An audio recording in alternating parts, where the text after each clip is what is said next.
Hi, everybody, and welcome back to Don't Praise the Machine. This is episode number 151. As always, I'm one of your hosts. I'm sat here in Berlin, Germany, and I go by the name Alexander Holland. And as always, I'm sat digitally across from my number one prince of podcasting way down there in Melbourne, Australia. He's got to be the one called John Maloney. John Maloney. We were going to record over the weekend. I had a brief bout of food poisoning, which I'm going to get to in a sec. But then you said yesterday, can't record Sunday. It's my old man Pep's birthday party. Yeah. And he is known for his rages. So I had to come straight here from the party. Still going. he had his Day little two. had his little party. just jumping up and down on the couch. It's an absolute mess over there. He's an absolute mess. No, I'm serious, John. I fucking love you. I love you like a son. I'm like, yeah, you're my dad. Do you know what age he turned? He is 74 years old. Imagine Wow. I didn't realize that. Yeah. I didn't realize that your dad was a bit older than mine. My that. An father's old man. Yeah, I didn't realize He that. told me that he recently worked out. I don't know why he did this. Because he's got the same enjoyment of bleak facts as I do. But he recently worked out whatever percentage his life was relative to the number of years since the time of Christ. And it was like way higher than he thought it would be. And he was like, that's depressing. As in Because he lived almost a century. As in he lived a lot longer than Christ. He'd lived a lot longer than Christ. But what he'd worked out was that if you thought about, well, it's roughly 2,000 years since Christ died and his life has gone for 74 years. So in percentage terms, how much of that 2,000 years is it? And it's, like several percent. I mean, you kind of think it would be, you'd think it would be like 0.0001 and it was like 4%. And he's like, what the fuck? That's such a weird arithmetic to do. How did that come? Yeah, it was weird. He was sitting at his desk going, John, I was just thinking the amount of time since our Lord has passed, what percentage of that have I existed within? I know. And did you just go, what? And he doesn't even go to church anymore. I'm like, we've got to get you one of those Sudoku books or something, mate. We just say maybe next time I can come around and we can just pick various historical events and then we can just determine the distance from them and how much percentage of that distance you've existed for. That'll be a fun game. That's right. Like if someone else was 74 and they were born when you were born, they were born 74 years before you were born, where would that get you? I always found it interesting that Stalin died 3 years after my dad was born. So theoretically, wow, that is weird. My dad could have. Is it theoretically your dad? He could have been on a swing being pushed by Stalin. That's a beautiful sight. That's a beautiful sight right. In my mind's Joseph's eye. Softer side. Oh, Peter just having Stalin's ticklish moustache rubbing up against his little baby face. That's right. John, have you been watching much Netflix this week? Yeah, I watch a bit of I watch a bit of flicks. Have you come across? I put it on every night to listen to Seinfeld over slumber. Have you come across the documentary "The Greatest Night in Pop"? I have not. I'm vaguely aware of it, but I might have been presented with the headline, but I don't know anything about it. So The Greatest Night in Pop is a Netflix documentary about the 1980s charity single We Are the World, which was the project. Apparently it was the idea of Harry Belafonte, and then Harry Belafonte reached out to a few people and it ended up falling in the hands of Michael Jackson and Lionel Richie to write the song, and then Quincy Jones produced it. But the whole documentary is great because it's about how they managed to get that many busy, famous musicians in a room in one evening to record the song, because I never thought about this, but logistically it was just so unlikely that you could get that caliber of star. They're all so busy and they all live in different parts of the US. So it's all about how they recorded that song in a single evening in LA and how they had to conduct and orchestrate the whole thing. And it's great. And my friend Jan came over and we watched it together because me and Jan grew up listening to Michael Jackson. And so it was really interesting to see him and all these other, there's all this back behind the scenes Dylan footage. Yeah, exactly. Bob Dylan just looking like he was on his deathbed. Just that's going, right. We are the world. So everybody in the last few years, I think, has seen these memes going around particularly of Dylan. There's things like when I'm sitting in the Zoom meeting on a Monday morning looking like Dylan recording We Are the World because he just looks so out of place and uncomfortable. Yeah. And they do talk a bit about that in the documentary. But my friend Jan said something quite funny when we were actually watching the Bob Dylan scenes in the documentary because you're seeing everybody sing a cappella in the documentary because they're obviously in the studio recording the vocal lines. And my friend Jan sat next to me on the couch just said, this is just like hearing these people sing in the shower. And then I started really laughing and said, you know what I'm going to do is next time I have guests over, I'm not going to tell them. And what I'm going to do is I'm just going to turn my shower on and I'm going to put a Bluetooth speaker hidden in my bathroom near the shower. And I'm just going to play the a cappellas of the various singers from We Are the World. And I'm just going to wait until my guest just goes, who's that? Who's that singing in the... Is that Daryl Hall from Hall & Oates singing in your... Have you got Bob Geldof in your bathroom? And I started giggling and I said, Jan, I gotta put that together. What would that sound like? And so, John, I'm just going to send you a little audio file here that I've made for you because I've put them all together. I've put several of my favorites together in the shower just because I didn't want to play them individually. The idea would be that I would just, depending on what guest has come over, I might just, maybe I'll pick Cyndi Lauper if somebody has that kind of if a friend of mine has that kind of vibe and she's that vibe. Have you got Cyndi Lauper practicing We Are the World in that? In your house. Yeah, but I'm sending this through to you now, and our audience will hear it as well. So this is some various people singing, practicing We Are the World in my shower. 80s pop icons. Showertemp.mp3. I bet if I look back through this WhatsApp thread, there'd be so many examples of you sending me weirdly titled MP3s. Here we go. Showertemp MP3. I'm pressing play.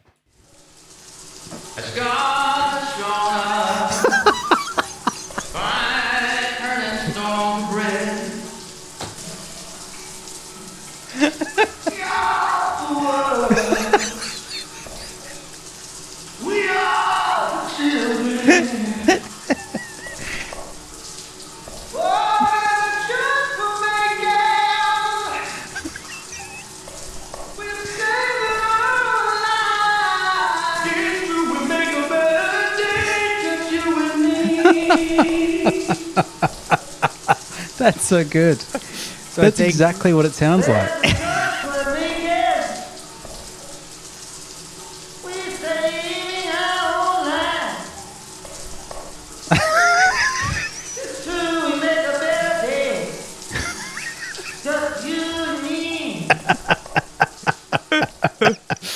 It really does.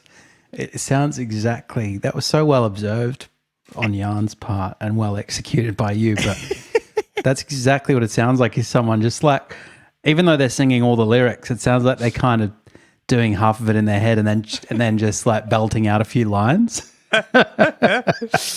So we've got, I'm just playing it back to myself. So we have Willie Nelson as the first one. And then Willie Nelson, Bruce Springsteen. And then, who's here? And then Steve Perry from Journey. And then Daryl Hall from Hall & Oates. And then Dylan right at the end.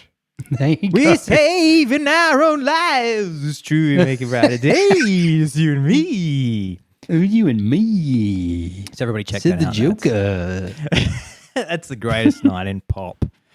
Available now, streaming There you go. on Netflix.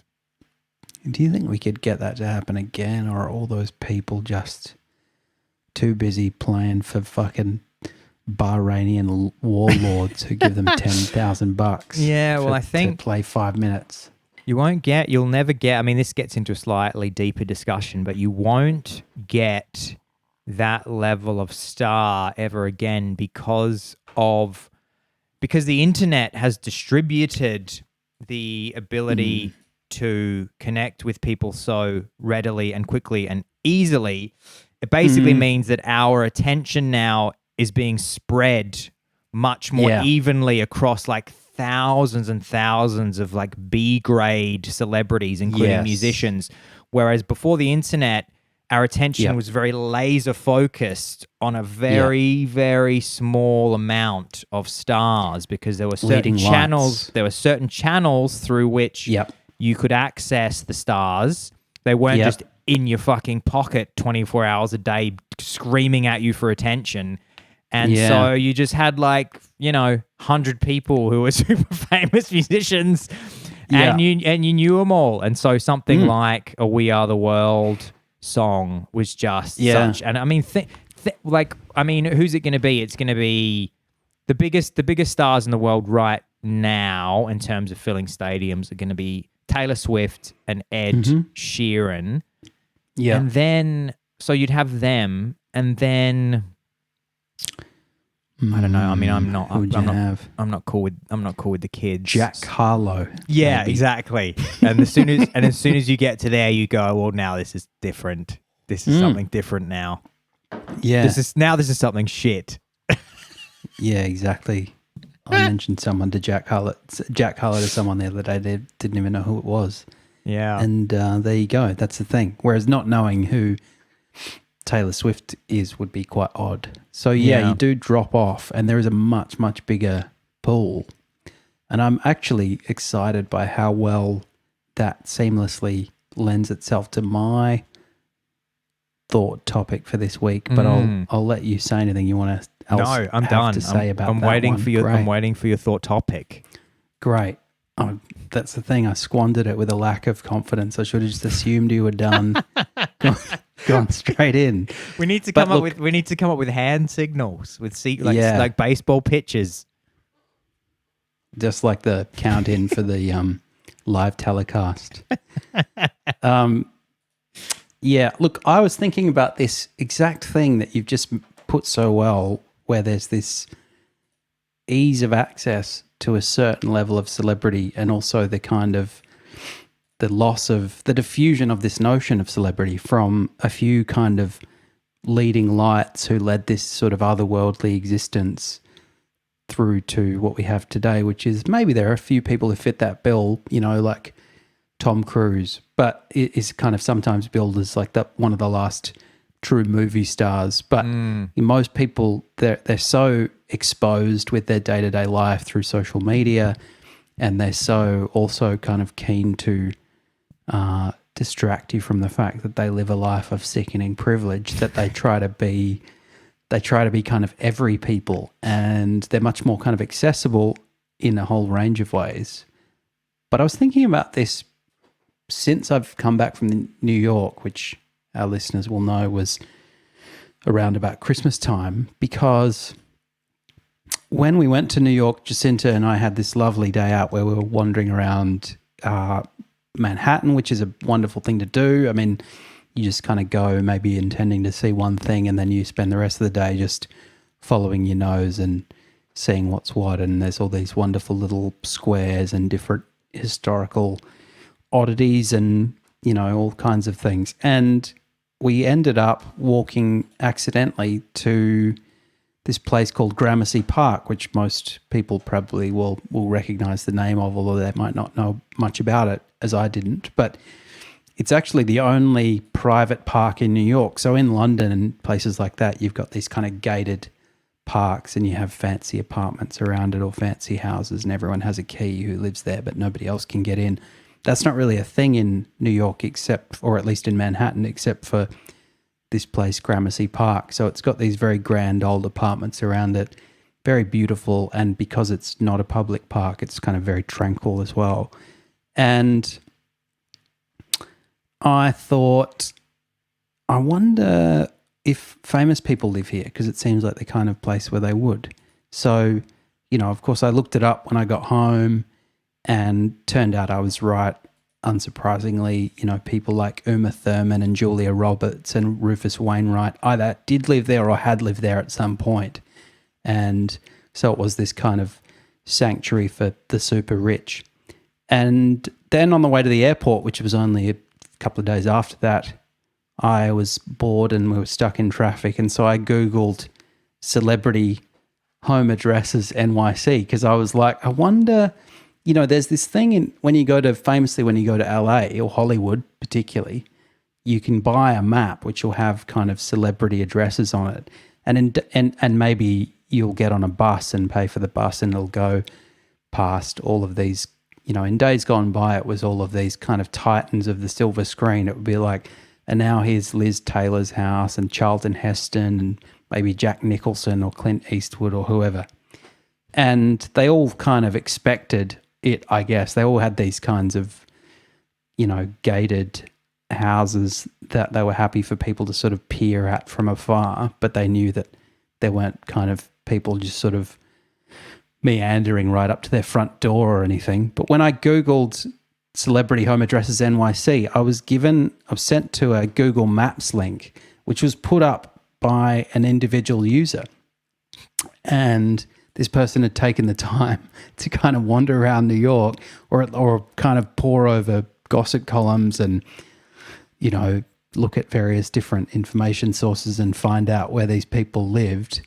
And again, Uma Thurman was on the list and Robert De Niro. So they're kind of maybe in that echelon that you might expect. But then there's like Katy Perry, Anderson Cooper, the news anchor, Oliver Sarkozy, who's not even really a celebrity. He's just kind of like a rich asshole. And then people whose names I didn't even recognize. And it was a few years old. So I guess by the time I was looking at it, maybe some of these people had moved, but probably a lot of them hadn't.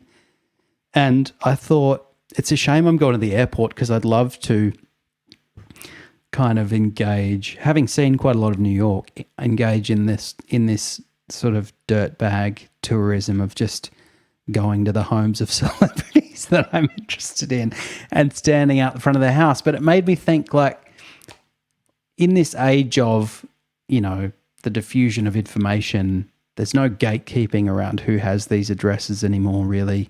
There's no distinction that's as sharp as it used to be between people like Liz Taylor or, people like Lena Dunham. Because I looked at another list subsequently, which was like people in Brooklyn, and they weren't in sort of, you can't have like a, well, not really. You can't really have like a ranch in Brooklyn. So they were just in like brownstone houses. So you could just go to Lena Dunham's house and like peer through a window if you wanted to. You'd probably get arrested.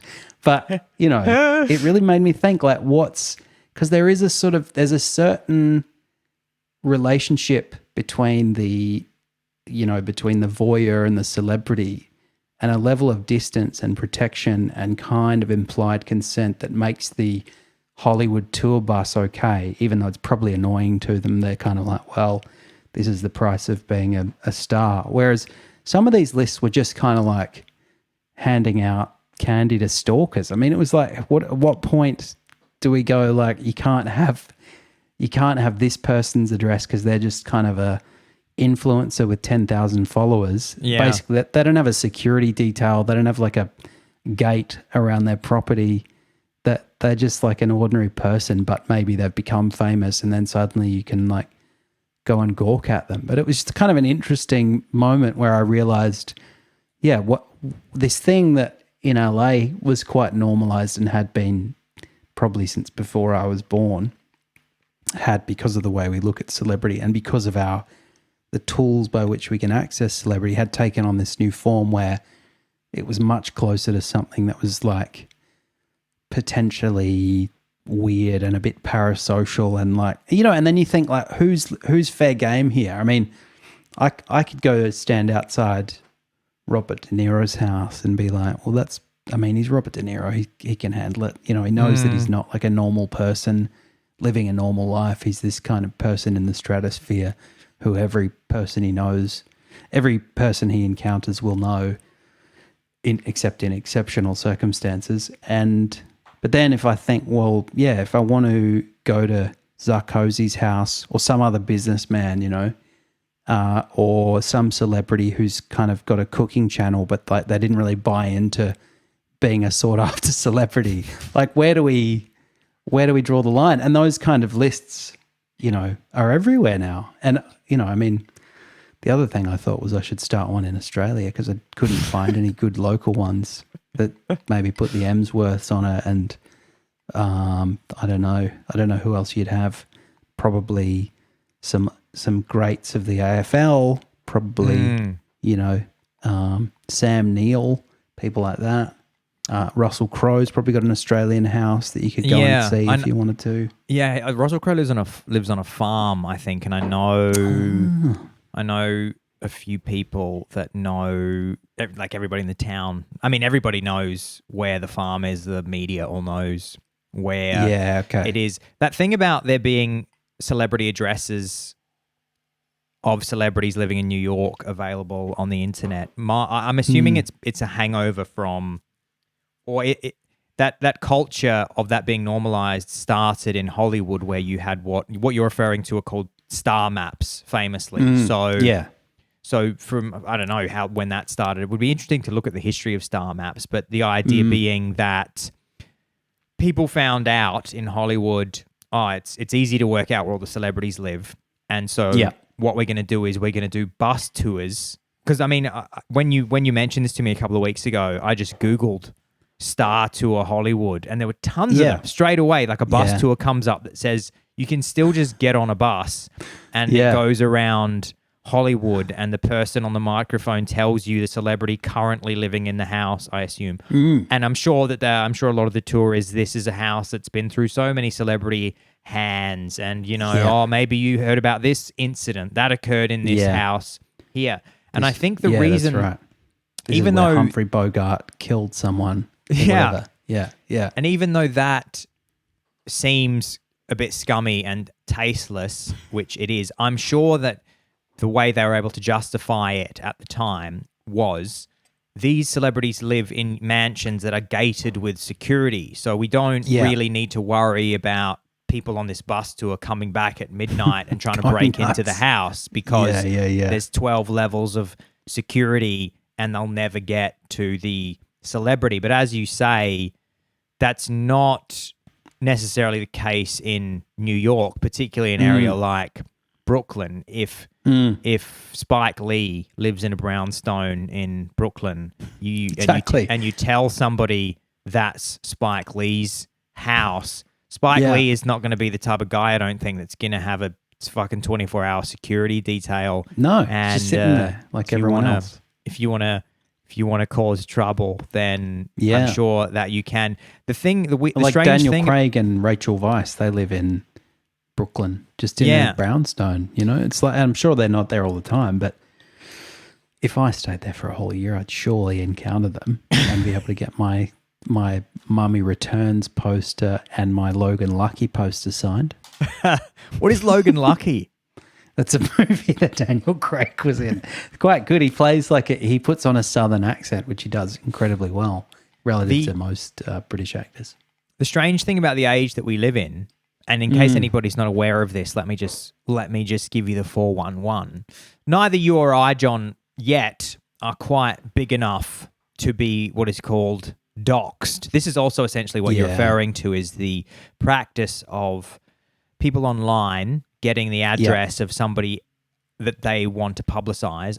Often in the case of doxing, it can be people that aren't famous. It can be people that have stumbled into fame over a weekend because of a TikTok that went viral. Usually because they're being defined, like people are going after them, right? It's not like people go, I want to ring this person's doorbell and leave flowers for them. It's usually Yeah. like, go to this person's address and throw eggs at Yeah, I want to at them or intimidate. whatever. I want to intimidate this person by making Yeah. them feel unsafe, and the easiest way Yeah. to do, and by making them feel like they've lacked that they've lost a sense of privacy and safety and protection. And so the way that I'll do Yeah. that is by announcing to the world that if anybody wants to access them, this is exactly where they sleep.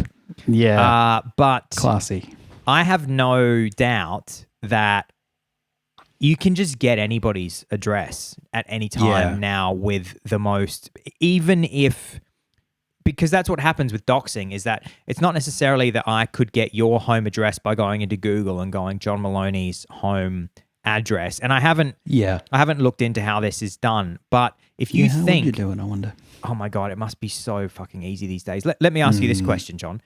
How many websites do you think you've put your home address into? Today or just generally? Yeah, exactly. Exactly. It's hundreds. It is hundreds of websites that you have put your home address into. Mostly people do it for delivery of things. But Fleshlights, that sort of stuff. Yeah, John's fleshlight subscription. John's on the John's on the two. I'm in the Fleshlight of the Month club. John's had to go fleshlight of the fortnight, unfortunately, because of his usage. That he's had to go for the premium, and sometimes he calls up after a week and goes, "I need another one. Are you? I finished. Guys, I finished." And they go, it's not how it's. They're not supposed to be single-use items. What are you doing? For John, it's a single weekend item. Yeah, that's right. Curtains closed, single weekend item.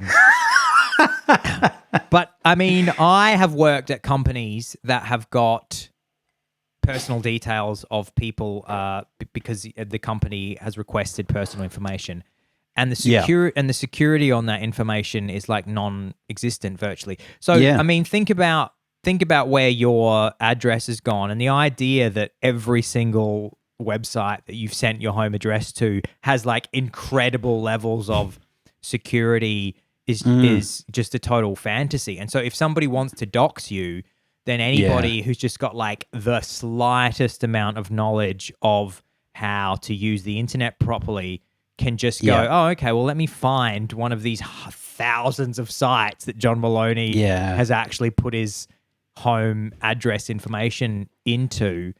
And so I think we're living in this age now where if somebody really wants to get your home address, it's going to take them fucking, 5 seconds. Every single celebrity in the world, the media knows exactly where they live. I mean, it would be unthinkable that a celebrity wouldn't, unless that celebrity was kind of like was fucking Ghislaine Maxwell. I mean, and was trying to avoid being found. Then the media just knows exactly where everybody is. Or they go, oh, yeah, we need to go to Lily Allen's house, so we know where that is. Yeah. Do you think the media has a code of ethics of some kind, or even like an informal practice where, if I spoke to a journalist at the San Francisco Chronicle and said, can you just give me Willem Dafoe's address? Yeah. Because I just want to go and see him. It's none of your business why. That maybe they'd go, oh, I probably shouldn't be doing that. But I don't know. You can probably press them into it fairly easily. But wait, who are you and what is your relationship to this publication? Just like a friend of theirs, let's say. Then they would. If I have a friend who's a journalist, or I meet a journalist at a party. Yeah. And I'm like, I'm really interested in having an interaction with Lena Dunham. Yeah. Can I have her address? Like, I wonder if they kind of treat that information as off the record, as it were, or whatever, but even if they do, I'm sure there are plenty of leaks and, it's pretty easy to get that informally. And also like all the people around them, as you say, like anytime there's a celebrity in Australia, I know some kind of crappy ones in Brunswick, because people who I know in Brunswick are just like, Woodley from the comedy duo Leno and Woodley lives up the street from me. You wouldn't go and see him. But shout out to Woodley if you're listening. But he's there, and it's the same thing. Like if you lived in the same street as as Daniel Craig, you'd be like, that. Yeah, you'd see him coming and going. But it's a strange, I mean, think about those star maps and what you would do back in the day where you'd be like, well, I'm paying for this tour because this person has this information and also, I guess, a means of transport to get me there. But I can't, I can't just arrive in LA and ask someone, or like pre-internet, there was a lot more channels that this stuff went through, whereas now it's really democratized and immediately available, and it goes much lower down to a level of celebrity that makes you think, yeah, these people are not going to be as happy with me. I mean, it's like Justin Bieber, if he's touring or if Taylor Swift is touring, when she was in Melbourne recently, everyone put the word out that she was at Crown Casino, and so all her fans went to that hotel at Crown and kind of waited to get a glimpse. But she's Taylor Swift, so that's all right. It's kind of all's fine, But if it was me, and people were just like rabid fans of the podcast and they started banging on my door, I'd be a bit intimidated. Yeah, and I think that people just get used to dealing with it or don't get used to dealing with it. I know that there are lots of cases of weird fan or obsessive, mentally unhinged people. There's lots of stories about that which celebrities don't necessarily go into details about, and so you don't even really know. I remember watching a podcast once with Bill Burr, and he was being interviewed, and the person interviewing him was quite a fan and was just a bit interested in his background.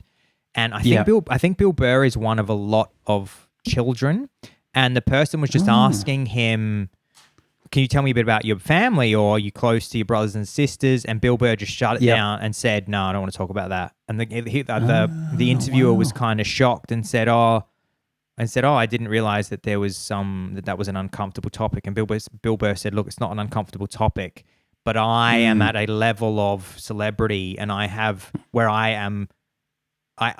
starting to get, if you have 100 fans, there might be one that's like a bit weird, bit creepy. And if you have 10 million fans, then that number is going to exponentially increase. You're going to have thousands of people who are not particularly put together. That's right.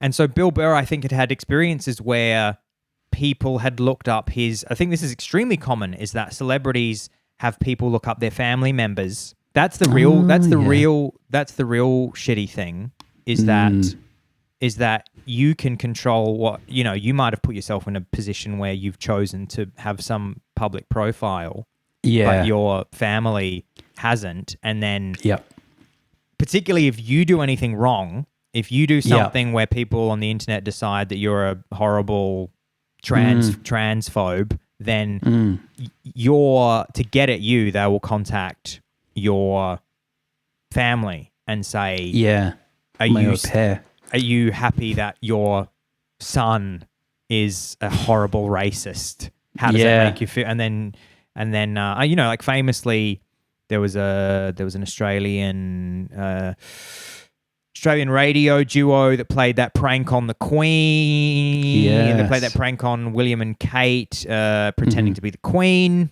And then the tragedy was that the nurse that was implicated in that was so humiliated from that prank call that she took her own life.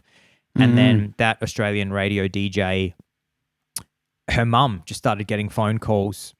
Wow! All throughout the night in Adelaide, the phone just never stopped ringing from people around the world. And again, it took them like 2 seconds to get the home phone number of the mother of the radio DJ who'd made the prank call. Yeah, I think we've also been focusing on the negative, but the upside is sometimes celebrities are great, and you do just want to meet them. And now we don't have to wait behind the gate at Jack Nicholson's house. Like you should have started with that angle, John. You should have said, and I just want to say how great it is that you can just walk up to Jack Nicholson in LA because he's there waiting. He just wants to meet you at the front of his house. I did want to, when I was there, because I always love seeing Alec Baldwin's kind of testy interactions with people, even good-natured people. He's like, you're only two awkward comments away from me, like getting in a fight with you for no reason. And I just want to meet him outside his building and go, I love your podcast. And then go, don't know any of your movies. Were you in Sliver? And he'll say, no, that's my brother, you fucking asshole. Man, I haven't thought of Sliver for a while. Yeah. I think Sliver. It's a great one. I think I want to say that UB40's cover of Can't Help Falling in Love is on the soundtrack to that film, and I believe the music video uses clips from Sliver.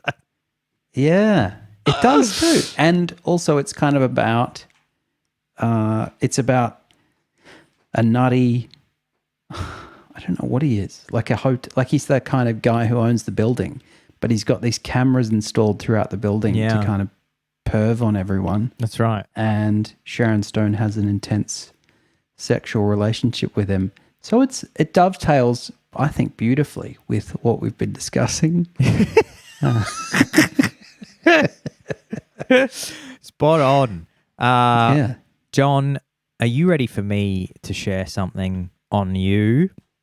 Sure. Look, I just want to close that by saying, look, I will be putting out a curated map of Melbourne with all my favourite celebrities. AFL football players.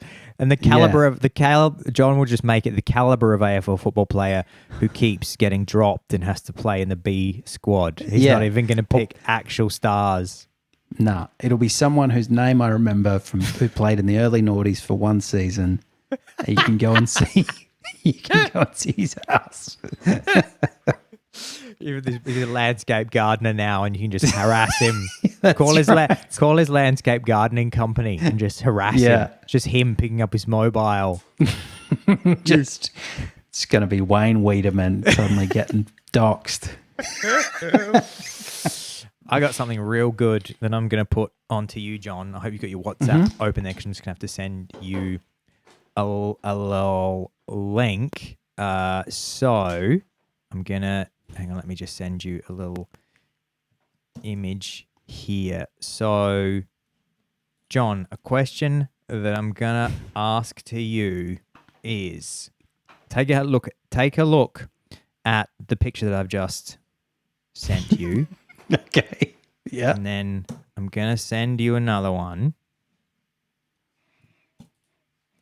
And what I'm going to say on you is, if you think that you've seen this woman before, you are almost certainly correct. And in fact, you probably have seen her dozens and dozens of times before you may have seen her dozens and dozens of times before without recognizing that you were looking at the same woman every single time. And once I have explained her to you, you're going to see her out in the world this week and for the rest of your life. So last week unsettling intro. Yeah. So last week I explained that I'm very good at recognizing faces. And about 10 years ago, I started noticing the same woman's face appearing in advertising all around Berlin. So she'd be in an ad for a gym. She'd be in an ad representing a passenger on the Berlin transport network. She would be in a travel agent's window with a big toothy smile, enjoying her holiday in Greece with the wind in her hair with a handsome boyfriend. So probably about 10 years ago, I got straight home and I just Googled what I thought would be the keywords to find her. So I just Googled Asian-looking stock model. That's in everything. And as usual, I was late to the party, and the Google just filled up with all of these articles and blog posts about this woman. And so there were blogs dedicated to citing this stock photograph model in advertisements all over the world. and she was actually being dubbed online the overexposed model. And there's not a ton of interviews that she's done, but in 2012, this is a long time ago now. Yeah. So 12 years ago, she did an interview with Esquire magazine, the Philippines edition. And she said that at the time, I think she was being referred to online by the name Rebecca Ariana or Ariane Givens. But apparently Rebecca and Givens aren't her name. But I think one of her names seems to be Ariana. And because she has what looks to be a current Instagram page, which with just a few thousand followers. And she says, oh, my name is not Rebecca Givens, but I think her name is Ariane. Anyway, so she's actually Canadian, and her mother is Chinese and her father is French Canadian, which gives her that unique, racially ambiguous Eurasian look, which is important here. Marketers love. Marketers love, because one of the reasons that she was constantly chosen as the model by advertising agents, by advertising clients all over the world, is that they want a person that broadly represents as wide a cross section of the community as possible, whilst also having other attributes. She's got this she's pretty, big, beautiful smile. She's great teeth. She's pretty yet approachable. So when Esquire spoke to her in 2012, she revealed that she and the photographer who she was at least in a business partnership with, I'm not sure if they were romantically linked or if it was just a business partnership, but her partner in the business, they had been taking stock photographs together since 2005. And by 2012, they had a dedicated studio just for taking stock photographs. And they were producing and uploading in 2012 about 200 stock photographs a month of her in every setting that you can imagine. I mean, I have seen photographs of her where she looks like she's in like every city in the world. I'm not sure if they traveled there. I don't know how well they managed to Photoshop them, but I've seen her, on the bloody Great Wall of China. She's in Greece. She's on the fucking moon. She's everywhere. And when you say stock photos, she was putting them up for free or what? Yeah. So around 2000, around the early 2000s to the mid 2000s, what had happened is that shrinking marketing budgets meant that more and more advertising clients were having to shift their focus away from spending money on their own photo shoots with their own models. And because, of course, this is the age of the internet starting to blow up and changing and disrupting all of these industries, suddenly if you worked at a local travel agent and they said, okay, we need an image in the window of a person who's enjoying a holiday. So then the cheapest thing to do is just go onto these stock photograph websites like iPhoto or Shutterstock, and you just pay a licensing fee that can be like $1 and go, I'll buy this image for $1. And then because this woman has a look that a lot of people wanted in their campaigns and their or in their advertising media, advertising creative, and also because she was uploading 200 photographs a month, and because they were really high quality and in all these different settings, she was just getting chosen over and over and over again. And apparently, I mean, I noticed her in Berlin, and then I noticed her all over Europe and around the world. But I mean, Berlin is a predominantly Caucasian city, yet she was still being used as a model. Apparently in Singapore, an Asian country, she is fucking everywhere because in a place like Singapore, they have populations of Asians from many different parts of the world, so many different Asian communities, and she's perfect because you can't tell which part of Asia she is from. And so she can potentially represent billions of women.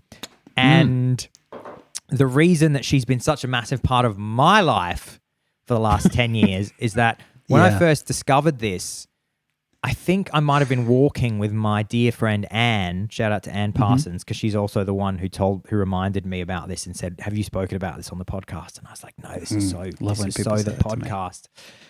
And the reason that she said to me, "Have you mentioned this on the podcast?" is because I sent her yet another example of this woman being in an advertisement this week, because I have been taking photographs of posters and advertising creative for the last, I think Anne looked at our WhatsApp. I think Anne said the earliest one I've sent her is 9 years ago. And I got a new phone last year and I never back up WhatsApp. So I got a phone literally a year ago, and I checked, and I have sent Anne in the last year, I've sent her 9 examples of this woman being in posters around. So I've seen her in the last year on booking.com representing a student in an online course that I took, in the window of a Berlin fitness center, in one of those Halloween costume memes where she represents a woman in the workplace costume. She was on the cover of a photography how-to guide. She was on the loyalty card of a Thai massage parlor that I was gifted a voucher to from my mother in Adelaide over Christmas. She was on the poster of a prescription glasses store in Berlin. Wow. And then again this week, I mentioned earlier that I got food poisoning earlier in the week, and I went on the web and looked up various information about food poisoning, and sure enough, she comes up as the person on the poison control website, smiling with some vegetables, going, I don't know. So if you, how long can I keep this in the fridge? So she was there for you in your hour of need. That's quite beautiful. Yeah, you have to find her. So I have found her. I've got her on Instagram. In this interview from 2012, was she being questioned about her ubiquitousness? Yeah. I mean, was she known then as like the overexposed person, or has it happened since? No, it was just continued to happen. It was then. Wow. The reason they reached out to her is because everybody on the internet was going, "Who is this woman that's everywhere? I'm seeing this face everywhere," and they found her and spoke to her. I mean, it's Esquire Philippines, so again, I'm assuming that as big as she is in predominant Caucasian countries, I think that she must just be like that 20-fold in Asian countries, because she represents much more of the population. The other thing that she has, which is I'm sure a sought after quality, is ambiguous age. So she could be she could be like anywhere between 21 and 41 in that photo. Exactly. Which is a good thing for marketers as well. She's not only the world's most famous model that you've never heard of, but she's just, in so many respects, she's the most ambiguous person. She's ambiguous with race. She's ambiguous with age.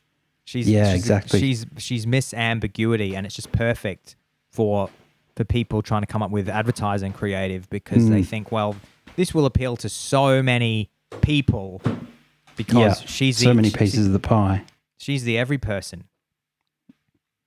With that goofy ending, I think I'm going to goof out the show, John. What are you going to do now? What are you going to do for the? Have you had dinner yet? I'm going to have dinner. Jacinta's made some delicious fish dish, which I will consume. So shout out to Jacinta. She knows. I've been using, as observant viewers might recognize, my screen is a little bit better lit today. And that's because I've got I'm kind of gradually pimping up the lighting setup in this room. So watch that space. But today, Jacinta was on the porch and this enormous package arrived, and she said, "What's that?" And I said, "Baby, that's our future in there." And she said, "That's our ticket out of this mess." And she said, "Can you please put some money in the mortgage account?" I said, I can't, but these magic beans in this box are much more important than paying that dumb mortgage. You can't wait to get doxxed, because it means you're on the right path. Exactly. You go, baby. I would be flattered. Baby, the fact that we've got 10 weirdos who are very angry out the front of my house means we're going to make bank. Let them in. Let him have a go at me. Plate them up a plate of fish. Yeah, give them a plate of fish. They're just the inaugural members of my fan club. All right. Thank you so much, everybody. That's been episode number 151 of Don't Praise the Machine. As I go a little bit out of focus, I've been in focus for most of this. Come next week or the week after, you might even be seeing me in a quality video that you didn't never even 3D. thought was possible. Get ready for me in the Apple Vision Pro caressing your face. My name's been Alexander Holland. As always, I'm with my number one pod brother, John Maloney. Episode number 151. Don't forget to sign up for the newsletter, dptm.org, and also make sure that you subscribe to the YouTube channel. Just search Don't Praise the Machine, the podcast on YouTube.